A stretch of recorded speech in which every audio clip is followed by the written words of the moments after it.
일본 역사 도발이 있었죠, 며칠 전에. 그런데 윤석열 인수위에서는 우리는 입장 발표할 처지가 아니다. 뭐 아버지부터 이제 일본 장학생이잖아요.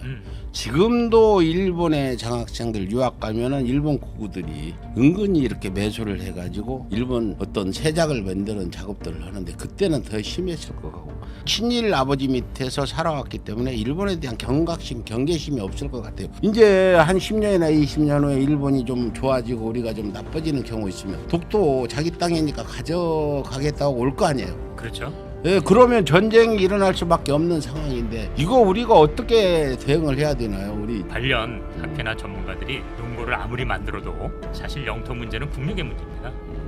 우리나라가 빨리 훨씬 더 국력을 길러서 압도적으로 저는 개인적으로는 저 대마도까지 가져와야 된다 이렇게 생각을 했습니다.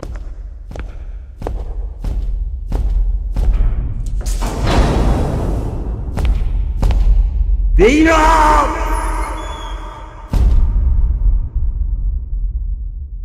일본 역사 도발이 있었죠, 며칠 전에. 29일 날. 걔네들이 한번 늘 그런데 윤석열 인수위에서는 우리는 입장 발표할 처지가 아니다. 뭐 그런데 독도 도발이나 역사 도발은 니아님이나 저 같은 개인적인 사람도 입장 발표를 해야 될 거 아니에요. 근데 입장 발표를 안 하니까 언론이나 또 민주당에서 왜 입장 발표 안 하냐 하니까 어저께는 또 김은혜 대변인이 뭐 문재인 정부 입장을 생각해서 입장 발표 안 했다 이러는데 이 부분에 대해서 이명박 전 대통령이 우리가 알다시피 2008년 일본 가서 독도 지금은 때가 아니다 기다려달라 이래가지고 그때부터 이제 한 2년 후부터 일본 역사 교과서 초등교부터 가르치기 시작했거든요. 그렇죠. 지금 이제 일본 정부 당국에서 공식적으로 독도가 자기 땅이라고 주장하는데 윤석열 인수위가 이 부분에서 입장을 낼 처지가 아니다 한 부분에 대해서 입장을 좀 내주세요. 네.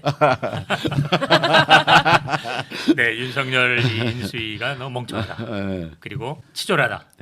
아니 무슨 뭐 청와대의 뭐 공간에 대해서는 뭐 어쩌쿵저쩌쿵 얘기하는 자들이 우리나라의 국토에 대해서는 입장 뭐 얘기할 때가 아니라는 이건 뭐 초등학생 수준도 안 되잖아요. 저는 정말 역사 의식이나 혹은 최소한 앞으로 한반도를 평화적으로 이끌어가야 될 정부를 준비하는 사람들이 그런 식의 무책임한 태도, 그런 식의 멍청한 생각 하루빨리 바꿔야 된다고 생각합니다. 그래요. 그 제가 봐서는 윤석열 당선자는 아버지부터 이제 일본 장학생이잖아요. 지금도 일본의 장학생들 유학 가면은 일본 고구들이 은근히 이렇게 매수를 해가지고 일본 어떤 세작을 만드는 작업들을 하는데 그때는 더 심했을 것 같고 그래서 그 친일 아버지 밑에서 살아왔기 때문에 일본에 대한 경각심, 경계심이 없을 것 같아요. 니아님, 네, 니아님이 독도가 일본 땅으로 일본이 쳐들어오면 어떡할까요? 일본이 쳐들어오면요?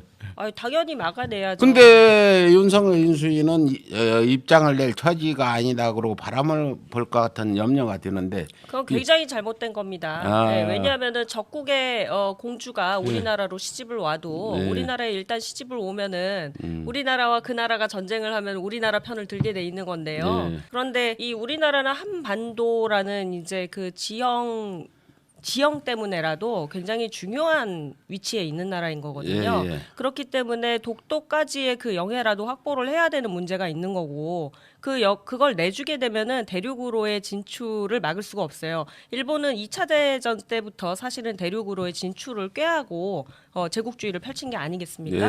네. 그런데 그거를 아무런 역사 의식이 없이 그렇게 독도를 함부로 언급할 처지가 아니다 이렇게 얘기를 한다는 거는 굉장히 저자세로 나가는 거라고 생각을 하고요. 그런 역사 의식을 가진 대통령이 어떻게 우리나라 국민들을 지켜나갈 수가 있을까에 대해서 저는 굉장한 의문을 가집니다. 이 독도를 자기 영토로 해서 울릉도와 독도 사이에 경계선을 만들어 놨어요. 독도만 가져가는 게 아니라 독도와 관련된 바다까지 전부 자기 그 영토라고 지금 야금야금이죠. 야금야금. 했는데 우 교수님 저는 두려운 부분이 이거예요. 일본이 독도를 저렇게 자기 땅에 오이는 건 제2의 침략 준비를 하는 거 아니냐. 우리나라는 남의 나라를 침략 않는 나라인데 일본은 아예 그냥 침략을 밥 먹듯이 해온 나라고 특히 한반도 침략이 뭐 얼마 한 100여 년 됐나요 지금 뭐 그때 있었는데 이제 한 10년이나 20년 후에 일본이 좀 좋아지고 우리가 좀 나빠지는 경우 있으면 독도 자기 땅이니까 가져가겠다고 올 거 아니에요. 그렇죠.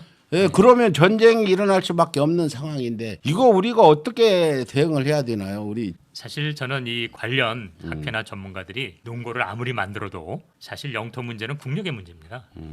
일본이 저렇게 이 독도 문제를 이야기하는 것 예전에 준비를 다 해놨던 거잖아요. 그렇죠. 또 제국주의 시절부터 해온 거기 때문에 저는 가장 좋은 방법은 당연히 관련 이 역사학자들이 그것에 대한 어떤 학문적인 혹은 뭐 역사적인 고증은 필요하지만 우리나라가 빨리 훨씬 더 국력을 길러서 압도적으로 저는 개인적으로는 저 대마도까지 가져와야 된다 이렇게 생각했습니다. 만약에 이명박 때 시도했던 한일 군사협정을 맺어서 자위대가 우리나라로 유사시에 들어올 수 있는 걸 만든다거나 독도를 또 잠깐만 기다려라 이명박 같이 조심 백은종 그 투쟁의 기록 개벽이 출간되었습니다. 개벽은 이명박이 대통령으로 당선된 직후부터 시작되어 구속되기까지의 여정을 기록한 안티 이명박 투쟁의 역사입니다. 노무현 대통령 분향소를 침탈한 천인공노할 사건과 독도 소송을 함께한 이재명의 이야기 그리고 이명박 독도 발언의 진실이 담겨 있습니다. 이재명을 저격한 김부선의 실체가 궁금하십니까? 윤석열 검찰이 백은종을 사찰한 이유가 궁금하십니까? 개벽에 모든 이야기가 담겨 있습니다. 시민운동가 백은종과 서울의 소리에 힘을 보태주십시오. 여러분의 지지와 성원을 기다립니다. 감사합니다.